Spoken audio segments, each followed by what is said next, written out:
Hello, everybody, and today we're going to be doing the match preview for Southampton v Arsenal.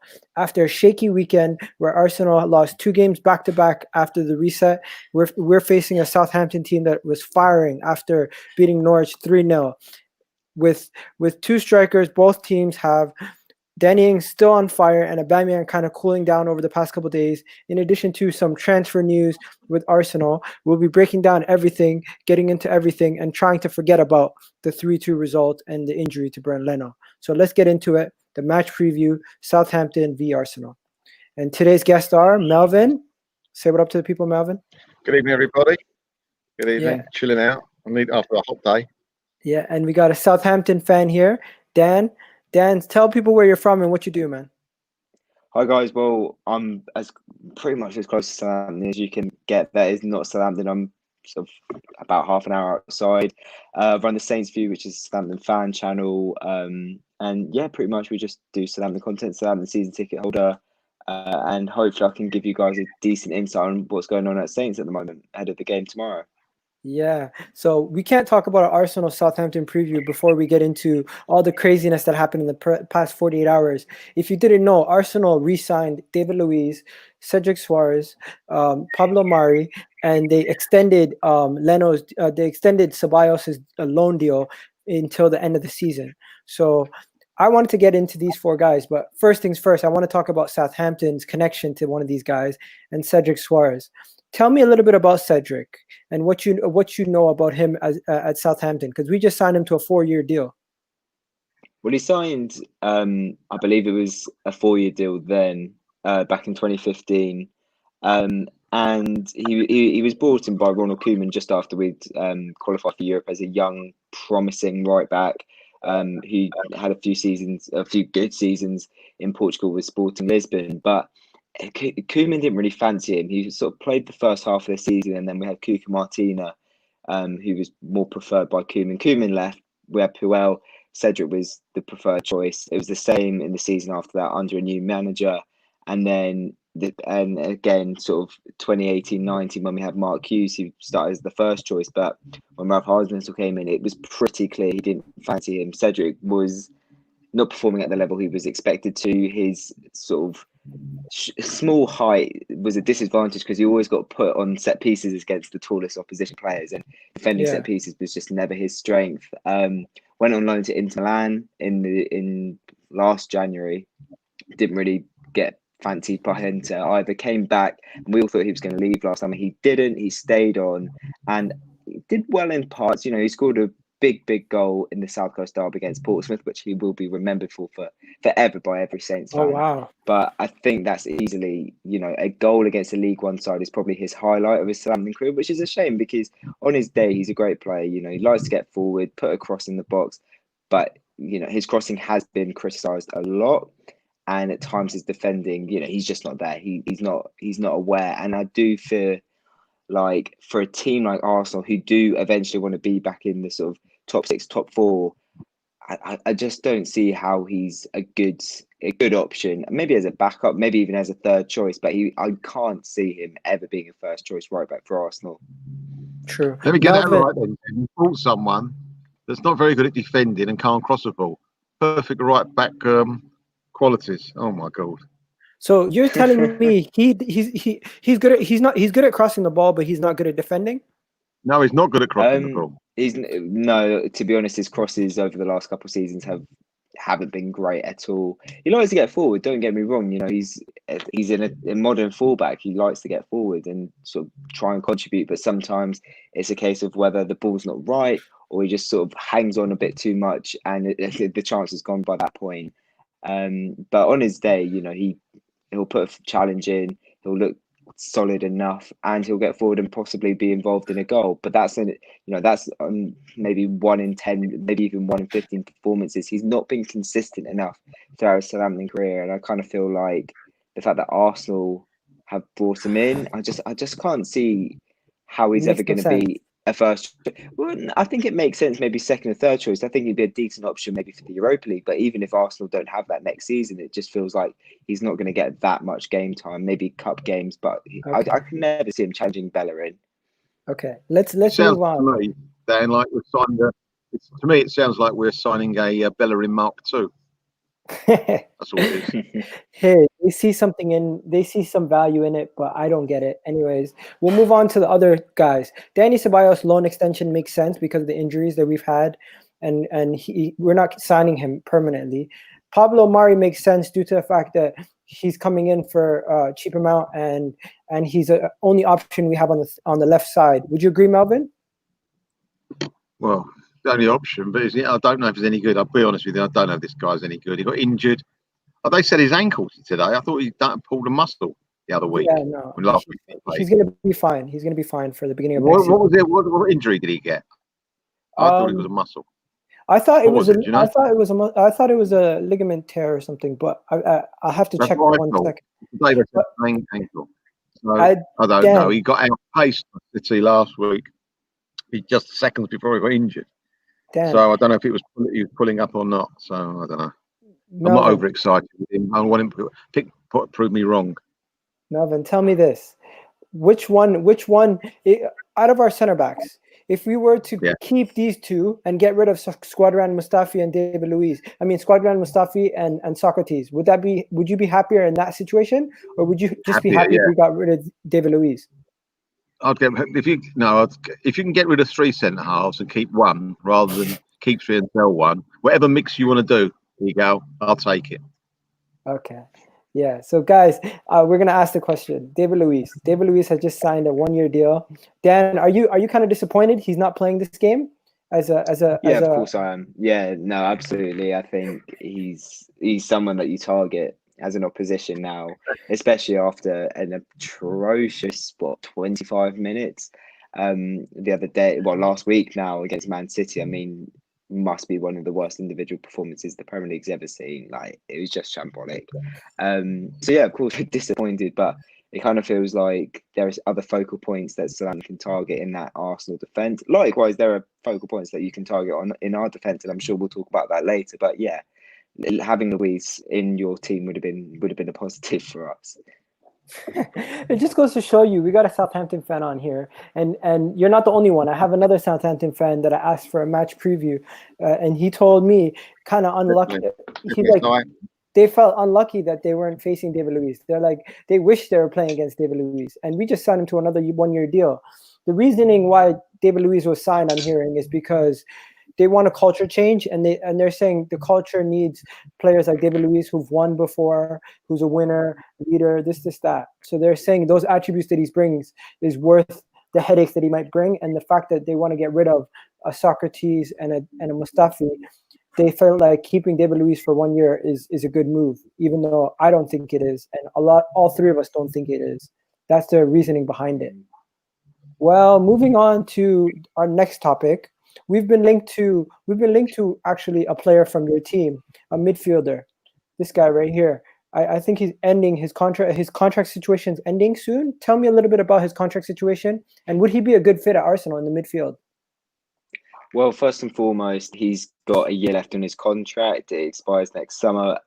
It's been made incredibly clear by the board that they will not allow him to go into that final year of his contract as a Southampton player. They won't let him leave as a free agent in a year's time, and I think he's also made it pretty clear that he wants to leave now. He wants to test himself at a higher level, but he's come out and said that he wants to go and play for a team that's going to challenge for the Premier League and challenge for the Champions League. And there's just no one interested in him who's going to be at that level. If you look at the sort of trio who have been linked recently, Arsenal, Everton, and Spurs, neither of them, none of them, in the slightest, are going to get anywhere near in the near future that sort of level. And so if the £35 million fee that's being sort of expressed in the papers and everything is actually what the clubs have to pay for him, I'd snap your hand off for that now. For a player don't get me wrong, he's a fantastic player on his day. He hasn't been as good as he was last season this season, but for a player like that going into his final year of his contract, I think we take that £35 million and run. How old is he? 24. Man. So he's got a plenty of potential. 24. He's a good, strong player, but I reckon 24, he could still join Arsenal being into the top championship, get back into Europe. Because if he stays with us, say, 14 years, we might have a chance. Well, yeah, he was at Bayern Munich as a youngster. Pep Guardiola really liked him. Did send him out on a few loan spells in the Bundesliga to Augsburg and Schalke before he came to Southampton, where obviously it just you're not going to get into Bayern Munich's side in the midfield. I think he would have been 19, 20 then.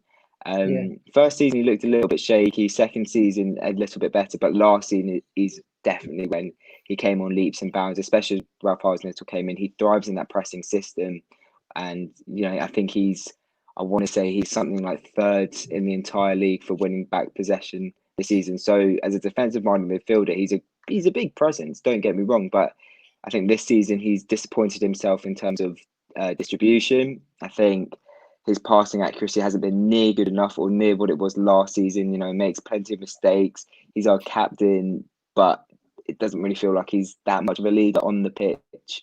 And if you look at the reaction of Southampton fans to the news that now James Ward-Prowse has been made our captain because of this contract situation, it tells you everything. It tells you everything about his leadership qualities. Look, he's a fantastic player on his day, and he loves the club. I believe that in post-match interviews, he's a very strong-minded individual, despite still quite a young age. And he's a good player for us. Don't get me wrong. He will be a hard player to replace when he goes, but I just feel like at the moment, £35 million for a player like him with the year left in his contract, I think we have to take that money. True. I think it might be a bit toppy, Dan, with the current situation. I think everyone's got to lower their prices. But I've seen him play a few times for Southampton, and for every time, for me, he's been the standout player. Very, very hard in the tackle. Doesn't he goes in, he puts in a very, very good tackle. I think he breaks down a lot of play. I mean, I wouldn't mind seeing him at Arsenal. We may not be good enough for him, for what he wants. Well, in our field, it'd be an upgrade to what we've got, and something we've needed for a long, long time. And if you can't distribute it, I'm not that bothered at the moment. Well, no, you can on his day. It's just my point was that if you compare his performance last season, when albeit we were struggling more so, he hasn't been as good this season. I think in an Arsenal side, he could definitely improve them. It just feels like at the moment, saying things like he wants to be fighting for Premier League and Champions League titles, he's nowhere near that level yet. He can be. Don't get me wrong. He's 24. He's got plenty of football still to play in him in his career. And from what he's shown in his first, 5-6 years of his career, he can be a top midfielder. But it just feels like at the moment, it feels like at the moment, if he leaves this summer, it's going to be a sideways move. If he goes to Everton, for example, they can afford him. But let's be clear about that. But they're going to win any how much. No, they're not. They're going to do exactly what Southampton are trying to do this for next season, which is puts a bit of pressure on that top 8, top 7. Maybe try and get into Europe, sneak into that playoff place. But and it might be the same with Arsenal next season. Spurs, at the moment, can you even see Spurs pushing into the top 4 next season? Personally, I can't. So it just feels like at the moment, it's not going to be as big a move as he's looking for. True. I'm surprised you've said his age is 24. I would have thought he's a bit older than that. He's like been me. Around for a long time. Yeah. He's been around for a long time. But I want to move on to another situation. Arsenal have had an injury, another injury. The club that just keeps on giving with injuries. Gabriel Martinelli, a guy who's been a shining light in this season of negativity, has picked up an injury and will be out for at least they're saying a month, and possibly for the remainder of this Premier League wrap up. And with him being out for the remainder of the season, that's another attacking option down, another player down, and it just goes to show you this whole COVID break. We thought we were going to come back healthy and ready to go, but if I show you our injuries, we have about 8 or 7 injured players with a player on a red card. It just goes to show you that we are not lucky. And realistically, I cannot say anything more. This club is the only club that have had this many injuries coming back from coronavirus compared to the other teams. We're a bit lucky, aren't we? Because out of those 8, there's only about 3 footballers. Yeah. So you guys have been lucky with injuries, right? Southampton? Injuries? No, to be honest, we've got a clean slate. The only player who's going to be missing is Moussa Djenepo, who's serving his second game of a 3-match ban. And besides that, everyone's fit. Yeah, as I can see here, everyone's fit. Now, looking at the Southampton team, Melvin, comparing to the team that's projected that Arsenal is going to go out with, is it safe to say Ward-Prowse and Hallberg are better midfielders than Ceballos, Guendouzi, and even Saka? He's not a midfielder, so you just comparing him to Guendouzi and Ceballos, I would say their midfield is better than ours. Well, name me a team whose midfield isn't better than ours. No, I'm serious. I'm getting very bearish now. I'm getting miserable, like the Walder from Stadler from the Muppets. I'm getting like. You can have Norwich. Norwich's midfield is worse. Well, you say that they got that blonde guy. Who's the blonde guy? Cantwell. Cantwell, yeah. Yeah. It's decent, isn't he? We could get in our team easy. Dan, let me tell you something. Our midfield has contributed to one Premier League goal. No, two Premier League goals this season. What scoring you mean? Scored 2 goals only. Yeah, 2 Premier League goals this season, with one coming from Torreira, and the other one coming from Ozil. Oh, that's like Newcastle. Yeah, I think Ward-Prowse alone has more goal involvements than our whole midfield. You see, it's very difficult. Sorry, Dan. It's very difficult. I was just going to say, I know. Go for it. Go on, carry on, Dan. Sorry. I was just going to say, I know that it's very difficult for Højbjerg. Okay, Dan, go for it. Where did he come from? Ward-Prowse is an academy player. I was just going to say he scored 4 goals this season. Højbjerg's not scored any, so it's not that far off. Well, it's difficult for our midfielders to score goals. You've got to cross the halfway line first. But, if they do that, they've got more of a chance, I reckon. Yeah. Tell me, you guys had Van Dijk before. Now, who's your centre-back pairing? Like, what is it like? Because obviously it can be worse than ours. Shaky at times. No, it's Jack Stevens and Jan Bednarek, 2 centre-backs who I think can be replaced and eventually will be replaced. Jan Bednarek's 22, so he looks like a decent centre-half. So I think he's got plenty of potential in him. Jack Stevens a couple of years older. And to be fair to him, has come on absolute leaps and bounds this season. Last season, he got slated by many Southampton fans, pretty much the entire fan base. Had a few, well, I say few, I think that's quite generous, quite a lot of individual errors that led to goals that we conceded. Whereas this season, he's looked so much more solid. And if you look at the last game against Norwich, the 2 of them, they just showed, what they can be like as a pairing on their day. I mean, fair enough, Norwich didn't really test us in that second half, but they were putting challenges in. I don't know if you saw, but Ings' chance in the first half where he hit the bar.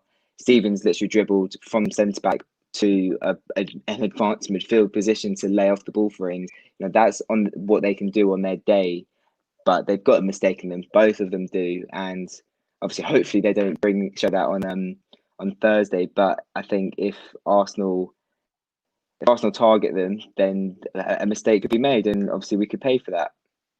True. Now, Melvin, when it comes to Danny Ings versus Aubameyang, Danny Ings has actually been linked by a former Chelsea player, and a pundit was saying that Arsenal should look at Danny Ings as a replacement to Aubameyang. And to me, this is ludicrous. But the guy has scored 16 goals. If you can see there, the guy has scored 16 goals. He's been one of their best players. And to be honest, Danny Ings has been a revelation for Southampton. Sometimes certain players fit into certain teams. I don't think nothing against him. I don't think he'll fit into our style of play. It took us a long time. Yeah, but I'm not knocking him because it's our style of play that's wrong, not Danny Ings. That's the point I'm trying to make. We don't cross enough balls quickly enough into the box for people like Danny Ings to get on the end of. I think a lot of our goals is slow, quick, slow build up, where it would suit on form Lacazette or on form Aubameyang. So Danny Ings, if you're starting, you've got a blank bit of paper, he would be one of the guys that you'd put on the paper if you're starting a team from scratch. But we've got our team. We've got our slow, quick, slow through the midfield. We haven't got the wide players, aren't getting crosses in quickly enough. So to me, I'd love to see a player get 16 goals at this stage of the season for us. But I don't think he'd do that if he came to us because we're not good enough to give him the ball in the right times. True. Guys in the comment section, tell me what you think about Danny Ings. And one guy already said he thinks Danny Ings is shit. I don't think he's shit, man. That's kind of harsh. And then some people are just talking about Cedric, 28 years old. You give him a 4-year contract. Yeah. Big up to you guys in the comments. First, we got Gunnar Talks, CJ, Murat, Judson. Who else do we got? The Assembled made a good one, didn't he? Assembled, yeah. The Assembled made a good point. Arsenal keeps. No, not that one. The one he said about luck is a man-made thing. If you buy injured players and they become injured during the season. Yeah. Oops, we do. Wonder where the bad luck. That's where Arsenal's invested. It's true. Invested in. That's what Arsenal invested in. It's true. You know, like someone used to say, the more I train, the luckier I get. It's a bit like that, isn't it? Sometimes you make your own luck, and that is very, very true in our case. Yeah. Hi, what up, Mike? What up, Jack? What up, Tips? Let's just go through some more of the comments here. We got Gunnar Talk again. Next pod coming in. That guy's what's happened. We've got Cedric on a free, haven't we? Yeah, we did. Yeah. Yeah, we didn't have to. If we buy the other guy, who? Say we pay 30 million for him, right? I've got to suss this out now. What we've done, instead of buy one get one free, we've got one free, buy one from Southampton. That was a special deal. Yeah. Okay. I just moved that one a little bit along. Okay. There is another player we've been linked to that's not related to Southampton that I just wanted to discuss quickly. It's this guy right here. Do you think Tyrone Mings would be an upgrade on our center backs? I'll start with you, Melvin. He probably would be, actually. Yeah. There's. I mean, he came from Bournemouth, didn't he? Yes. Right. He was highly. I think Ipswich. I think he started with. And he was highly rated. He went to Bournemouth. He had a bad injury. I think the first game he played. So, he'd probably settle in with us. But he would be an upgrade. He had a very, very. I know Villa aren't doing particularly well, but he's had a very, very good season. So I think he would be an upgrade. Yeah, he's if momentum counts, he's definitely got it. Okay, I'm just going to shoot these comments in before we move on. Assembled said another comment. If you don't do your diligence and invest in like fools, you get what okay, makes sense. Yeah. Dan's views on Cedric. Oh, we just discussed those, but he can go over that again in a second. Danny Ings. I think Danny Ings a flop at big clubs. He'll get a bag of goals for more counterattacking teams, and you guys do score some counterattacks, but not all counterattacks. Liverpool did nothing. Yeah, he didn't do nothing. He was injured for half the time. He was injured for 80% of the games. Yeah, but you have another Liverpool fan here saying, Liverpool fan, and I still miss Danny Ings. You got another one here saying, I rate Danny Ings. Stats don't lie. Guys, you can, score 16 goals in the Premier League for the Saints. You can't, but his inconsistencies, this flash in the pen. You never know, yeah. Mings, okay, yeah. Let's get into Mings. Dan, what do you think about Mings? Would he be an upgrade? I think he's a good. Yeah, I think he would be an upgrade. I've heard some people say like he's a young up and coming English talent. The guy's 27, so I think up and coming is a bit far fetched. I think he's probably at his peak. I think if you look at centre halves, 27 is probably there or thereabouts. I think obviously if Villa go down, there will be plenty of Premier clubs snooping in for him, but it's just whether it's a statement of intent, because there will be a big price tag on him. Maybe it will be reduced if Villa go down, but does Arsenal really want to be looking at relegated Aston Villa? I'm assuming if Aston Villa got relegated, a relegated side centre back. Villa have conceded the most goals the second most goals this season. With Mings at the defence, he's a great player individually. He can put a tackle in. He's a massive physical presence at the back. But is that the statement of intent Arsenal fans would want? I'll let Melvin answer this because he knows my beliefs on this. Melvin? What's that? What's the question? Arsenal signing players from relegation teams.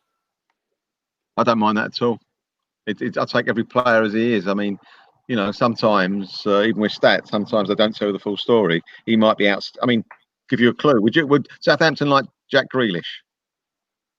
Yeah. Oh, yeah. Obviously. Fair point. Yeah. He's had a couple of great seasons for them. I think he's an outstanding player. I'd take him even if they do go down. And Mings, it's okay. I think a club that's in decline like we are, I suppose it's nearly as good as we can expect. Go back a few years, I go, no, not good enough for us. I think it probably is at the moment. Yeah, I was going to get onto this. To me, I think buying players from lesser teams, we can't stick our nose up at it, because what you have to realize is Liverpool literally bought all their players from you guys. And look at where they are now with Mane. He can be considered world class. Van Dijk can be considered world class. Yes, it didn't work out with some of them that they've gotten from you guys, but then you also look at legends of the game, like Roy Keane came from a Sunderland team that got relegated. Henderson right now came from a relegation team. Norwich City, Norwich, yeah, Nottingham Forest, right? Forest. Yeah, my mistake. Nottingham Forest. He came from Nottingham Forest. Then you got other players, like, just look at the Liverpool team right now as an example. They're the best team in the league this season, and they have a guy in Henderson, came from Sunderland. They got Gini Wijnaldum, came from Newcastle. They got, a guy came from Hull in Robertson. You got Mane that came from Southampton. You got Van Dijk that came from Southampton.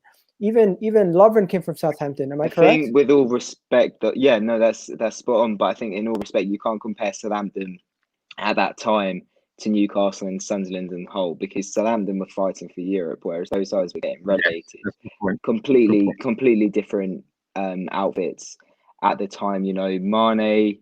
Look, his last season, Liverpool finished 2 places below us. We finished in top 6, but when a big club like Liverpool comes calling, of course you're going to want to test yourself, and we were never going to finish higher than we had that season, and Liverpool had a very, very off season. So of course the sort of project that was going on with Klopp was exciting, but that was very early on. And what we're trying to do at the moment is with Hasenhüttl is kind of do the same thing. Of course, not fight for the title, but just slowly build and have that sort of 4 or 5 year plan where he's signed his contract now, and we just need to sort of replace Deadwood and get a better squad. And it's a very similar thing to what Liverpool have done, to be fair. Hopefully, touch wood. Yeah. First thing, couple of things. When you sold him to Liverpool, I couldn't believe the price you got for him. I thought it was well overpriced. Obviously, not now. I thought he was a very good player, but I didn't see him reaching the level that he's now reached. I thought, was it 40 million then they paid for him or something? Like 36, yeah, probably 40 with add-ons and that. Time, when they signed him, was a lot of money. It was absolutely money. Yeah, and now Iwobi goes for all that money.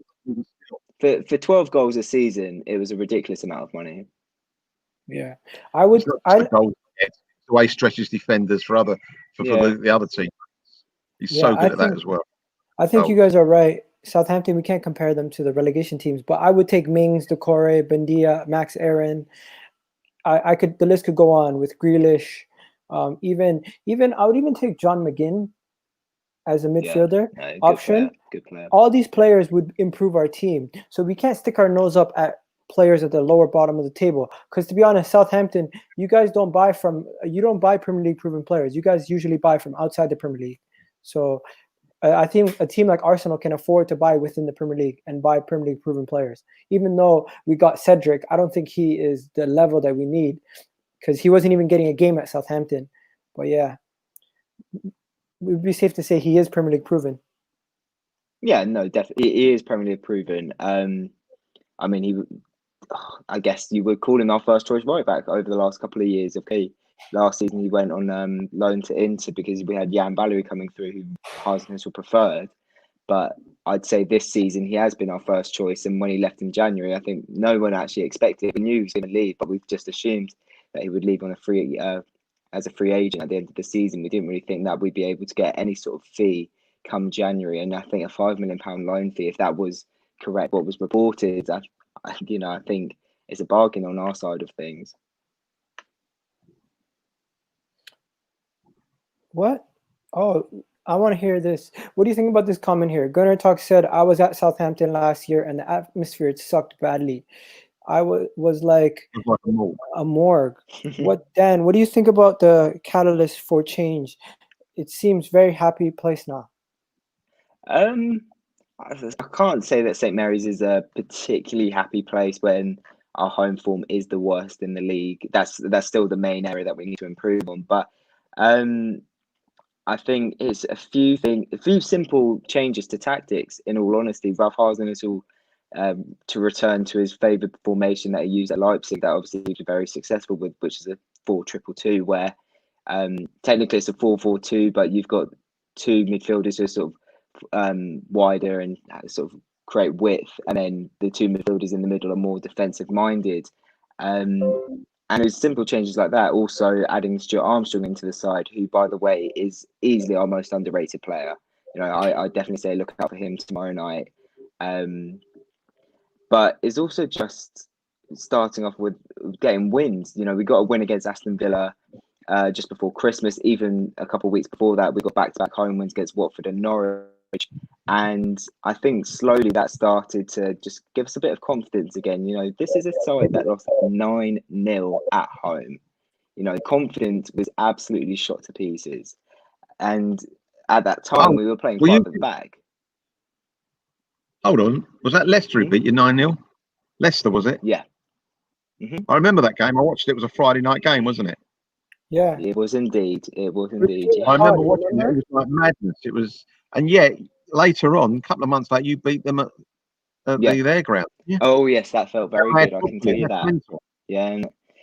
And that's the sort of manager Ralph Hasenhüttl is. And I would say at the moment there are probably 5, maybe pushing 6 players in that team at the moment that we can build a solid side around. But it's a process. You know, we've seen how good we can play. We haven't been consistent. I think just before the lockdown, we lost 4 out of our 5 before we're looking at that now. Our break.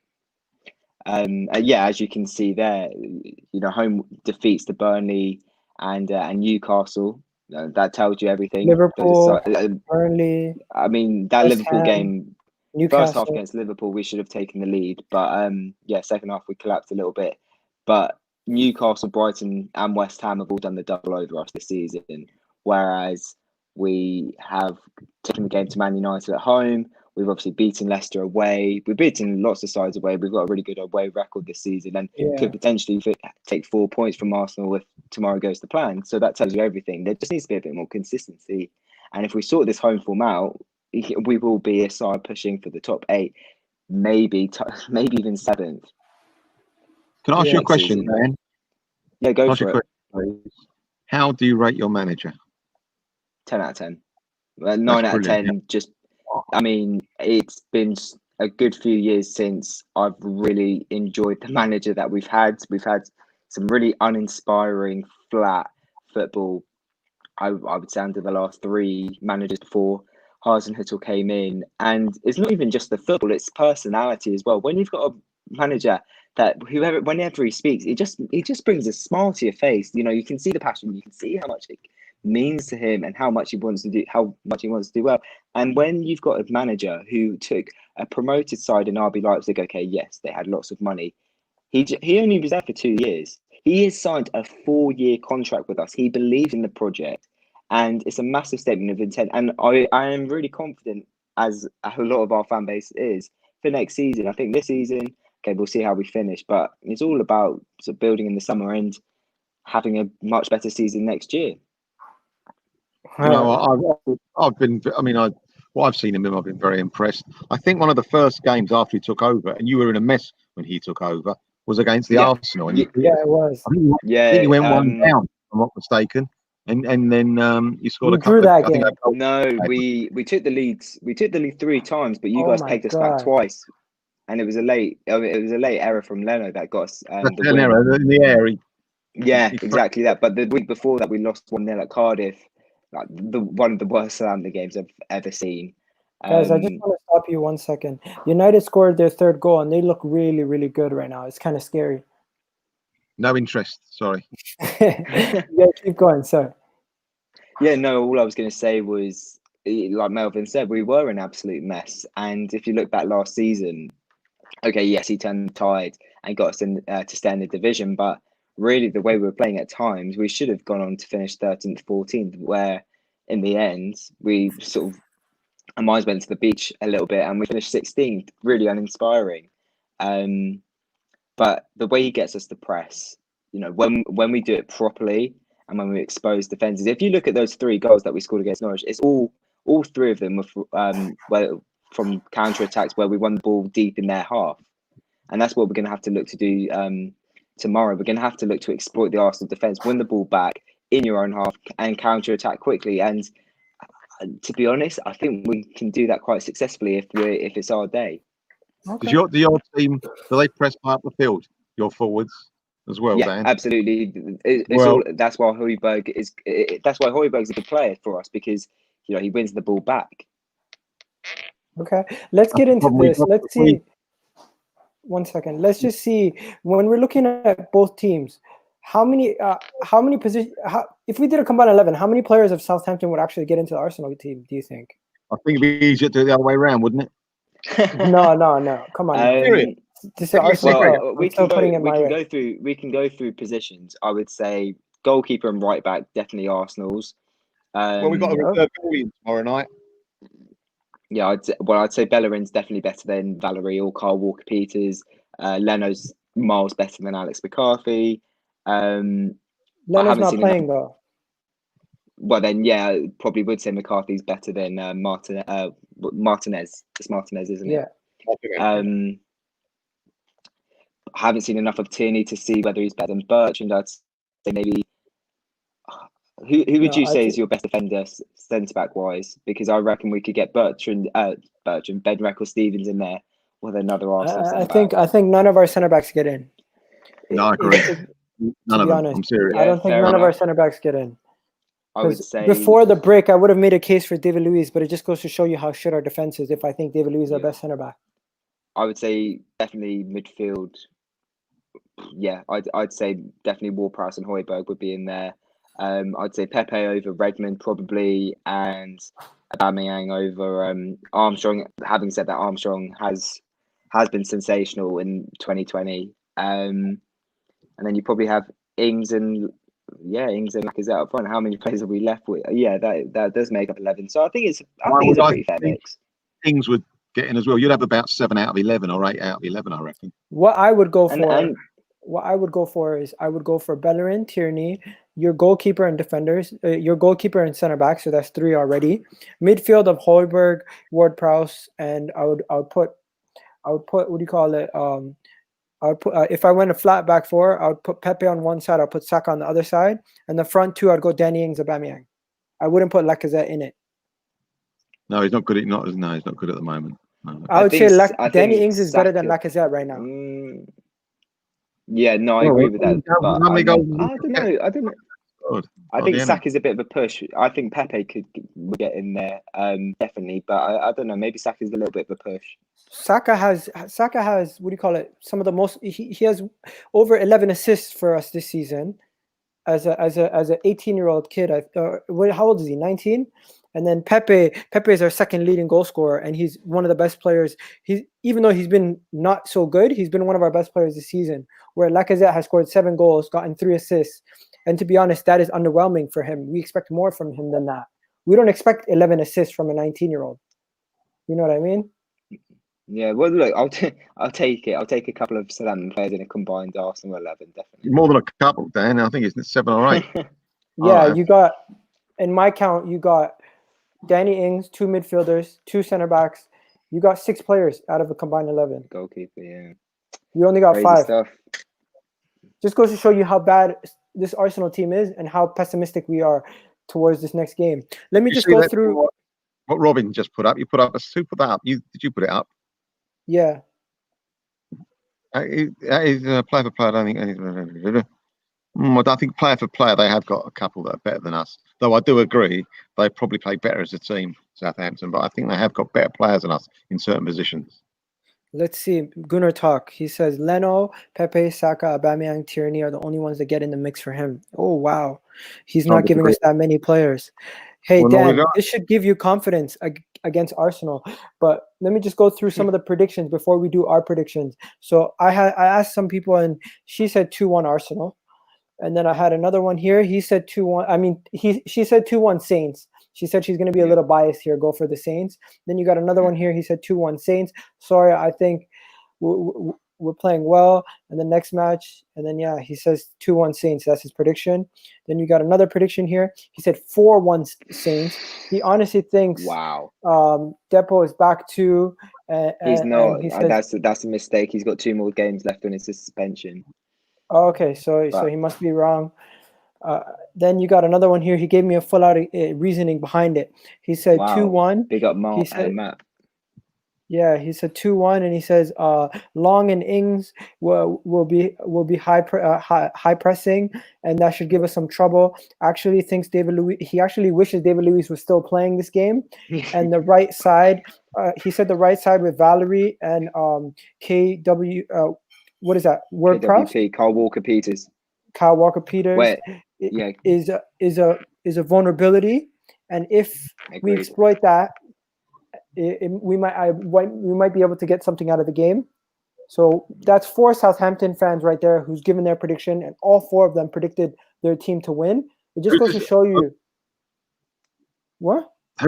Who's Carl? Is that the one from Spurs, the right back? Yeah, he's on loan. He's only started 1 game for us. But I can't find a single Spurs fan that would say they'd keep him. So to be honest, I'm mixed about him. I don't really know what to think. Yeah, let's just read some comments here before we do our predictions, guys. Where did I leave off? Okay, I think this is here where I left off. So assembled, Arsenal system doesn't suit Lacazette. I agree. Mr. Bongo, big up to you, Mr. Bongo. Robin, nah, bro, they got a good team. Yeah, they do got a good team. 1-0 or 3-1 Saints. What? 1-0. 1-0 or 3-1 Saints. Oh my God, 3-1 Arsenal. CJ Jackson is very confident. Yeah, we got a Southampton rated Norwich for Buendia, Max Aarons, Jamal Lascelles, talking what Southampton rate. Yeah, all those players would improve your team, wouldn't they? Yeah, they would, but I mean, in real life, that would be 150 million pounds plus in our market today. Yeah, I'm not sure about that. Robin, Mr. Bongo, yeah, and then Ings and Austin will turn into Ronaldo and Neymar versus. Well, Austin's not here anymore, but yeah, Ings might. Yeah. No, where's Austin gone? Yeah, West Brom. Yeah, that's Charlie Austin, isn't it? Yeah, he's playing Friday versus what do you call it? Brentford. I'm going to be watching that. I'm surprised they'll let him on the pitch if he does the weight test. Okay, so guys, he's had a very good lockdown. Let's put it that way. Moment of truth. What is your prediction? And guys in the comment section, give us your predictions. I'll be reading it out throughout the video. So predictions. I'll tell you this. I originally had 2-1 to Southampton after we lost to Brighton. I thought Southampton were going to beat us 2-1. Then the next day, I kind of fixed my mood and I had us drawing. Now I'm getting a little bit more deluded and confident again, so I'm going to have us winning 2-1. Okay. Dan, what about yourself? Like you, I've flickered in between different results. At the start of the week, I thought draw, just because I think it's absolutely unheard of for Arsenal to lose 3 league games in a row. I mean, it can happen with this team, I guess, and it would obviously emphasise how dire the situation is at the moment if you were to lose 3 league games in a row. But I'm going to be confident. I think this is a really good time to play you. We're in good form. And I think with no fans, it actually suits us quite a bit. So I'm going to go for a 2-1. I have said 3-1 this week, but I'm going to say 2. I think we'll score 2 goals. Okay. I'm going. Say that again. 1 second. Say that again. What was your? I think it's going to be 2-1. 2-1 Southampton. Okay, so you're agreeing with all the other fans. Okay, go ahead. Yeah. Melvin. I'm going for a 1-0. 1-1 draw. Yeah, I can see that. I think we're going to go Elaborate. I think we're going to go behind in the 37th minute, and then in the 74th minute, which is exactly double, funnily enough, I think we'll equalise. Look for a winner, but don't. Put a pound in that.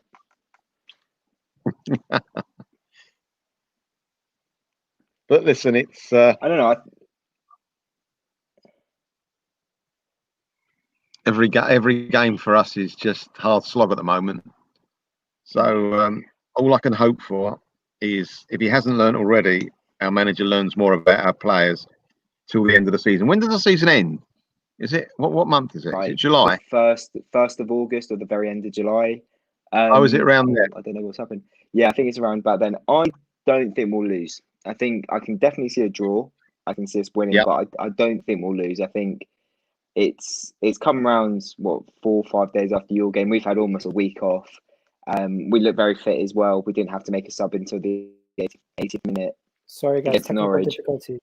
Yeah, no worries, man. I was just saying, I don't think Southampton will lose. I can definitely see a draw, though, 100%. Okay, so while you're here, I'm going to get the guys in the comment section to ask some questions.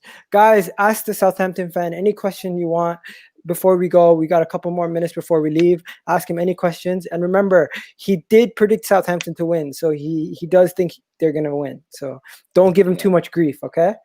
Anyways, Melvin, you're saying something before I cut you off rudely. I apologize. That's all right. I've lost my thread.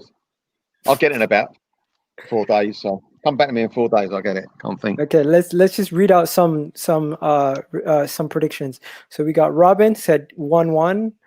Good judge. Robin is a fair judge. Hit the like button, says Lumbercamp. Mr. Bongo says Arsenal Sunny TV channel is the only one that puts my cusses on the screen. Yes, we're unfiltered here. We put everything on the screen. Arsenal 2-1.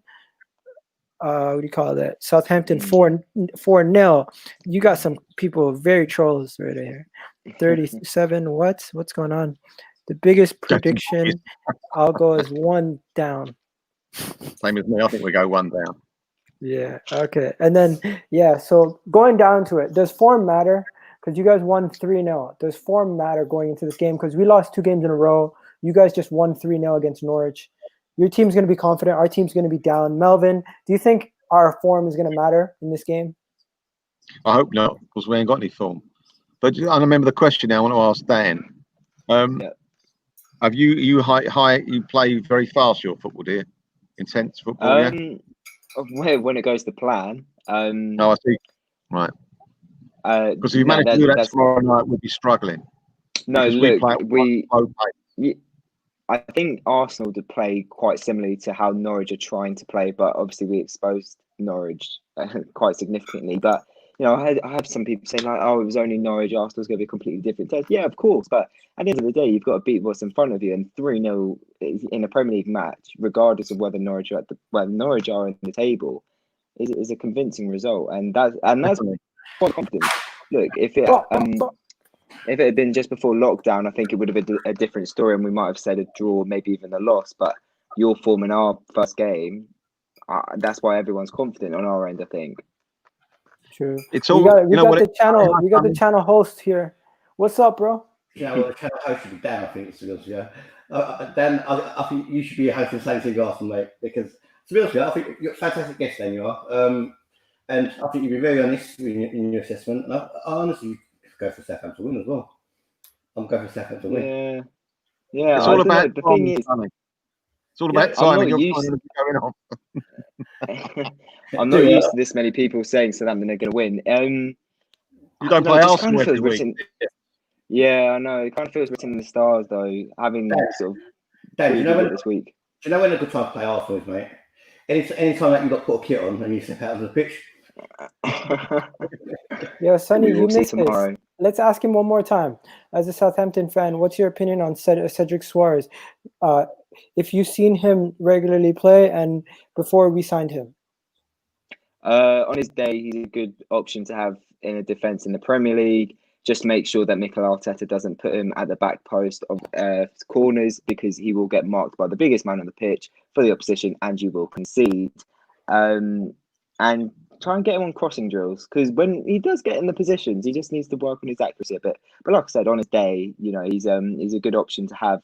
But I just can't. I think it's all a really weird deal. I just can't see him get anywhere near the first choice for Arsenal. You know what though? Like whenever we've ever played Southampton, especially at your ground, honestly, we can't get a result over you. I mean, Southampton plays us. Nice of that saying Southampton plays us apart. I mean, I remember one bad club we played. You beat us 4-0. Yeah, on Boxing Day. Yeah. Can you speak up, Sonny, please? Sorry, we can't hear you. We can't hear you, Sonny. Can hear me now? But but I think this is the first time, or this is definitely, I think since we were promoted 8 years ago, this is probably the biggest chance we've had to beat Arsenal. And no, I'm not going to lie, we've beaten Arsenal a couple of times, especially at home. So the fact that this is the best opportunity as well, it kind of feels like, there could be a convincing win on our side tomorrow. Do you know what sums it up though? Like we got Theo Walcott, we get it from Southampton, right? Yeah. Also Chamberlain, right? They both come to us when they're relatively young men. Didn't even shave when they come, right? And as an Arsenal fan, I mean, Theo Walcott, Oxlade Chamberlain, they've gone on, they've matured. Theo Walcott's had kids, he's going to be a granddad whenever. Right? And Arsenal know better when we signed them than they are now. You know, and look how many years have passed. The guys have gone on their career, and we're still fresh there as Arsenal fans. Sonny, I think you should be. Someone said, I think it's Si. Turn it down because it's not coming clear. Let me take it. You know what? I'll take that totally. But it's any better. Okay. What do you call it? Dan, is he a miss? Is Cedric a miss for you guys at all? No, I don't think he is. If we buy a right back in the summer, because even if he'd stayed, it would have been first or second priority on the on our shopping list in the summer. But to be honest, mentally, we've all sort of thought he's been gone. We prepared ourselves for that for this last 6 months, because technically he has been gone for 6 months. It's only just now that he's officially Arsenal player. No, I don't think he is a loss. I think right back has been a problem for us for a while. And unfortunately, Jan Valery, it hasn't really worked out with him. He hasn't developed to the extent that we would have liked. So yeah, it's definitely a position we need to strengthen. So if we do that in the summer, then no, he's not a miss for us. Okay. Where do you think you finish this season, Dan? I think we're going to finish 12th. We're 14th at the moment, but we're very close to the top half. I'd love us to get top half, but I think Palace, Burnley, even Newcastle, Everton, I don't know. They've started well, so I think we'll get a couple of wins, put some pressure on that top half, and have a comfortable 12th place finish, which I'll take right now. Have you got a channel then? Yeah, Saints View. Yeah, the Saints View. I might have been cut off on my name. Yeah, there are comments. Yeah, at the Saints View. It'd be great to do on both channels after the game. Yeah, no, that's awesome. Do you want to do a match review after the game? Come on, we'll do a match review. I usually do it after. If you're still up. Yeah, no, that should be fine. Yeah, no, just obviously send me a DM, mate, and we'll try and sort that out. What we do that way, if you've got time, mate, we'll broadcast it both channels simultaneously. So yeah, can do. Yeah, no, yeah, absolutely. I'm open. I'm open for anything like that. I mean, I don't know whether YouTube actually film live suicides, because it might be by a while if we lose. Don't say that. Yeah, we don't want a Southampton fan coming on tomorrow night. No, I don't. Oh man, I think the last big YouTuber that did that got banned. Don't forget Logan Paul. But yeah, what do you call it? Yeah, so there's still some people saying draws. Tell me about James Ward-Prowse, because James Ward-Prowse has been ranked as probably one of the best midfielders, but he doesn't get an opportunity in England. Is he English? Yeah, he is. Yeah, I think at some point he will get into that England team.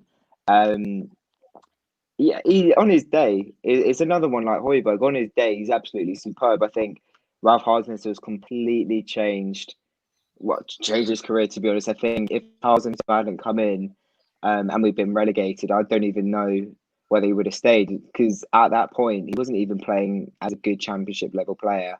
But what Hasenhüttl has done to him is just incredible. He's added a bit of toughness to his game. He's not afraid to slide in for a challenge. Always looking for that forward ball, and of course we know that he's one of the best set piece takers in the entire league, which before was just his only trait, but now he's offering so much more in the middle of the park, and obviously helps that he's an academy graduate as well and a Southampton fan, I guess. Okay, so yeah, guys, that's pretty much it. Melvin, Sonny, closing statements. What do you guys think is going to happen in this match? I'll probably get annoyed. That's my prediction. Okay, Sonny? I think we're going to get a lot of views and a lot of subs after the game, because we'll go through Southampton. Oh man, don't say that. We don't want to lose. Dan? I think it's going to be a close game, closer than people think. And I reckon, I'll back us to narrowly edge it 2-1, like I said earlier. Yeah. Okay. And then, so I'm going for 2-1. Arsenal win. Southampton go ahead. And then Arsenal come firing back to score 2 goals. Anyways, we're out of here, guys. And don't forget, subscribe if you hate Tottenham. You know how it is. You're supposed to sing that, Gal. I don't have the vocals like you do, Sonny. Anyways, bye, guys. Take care.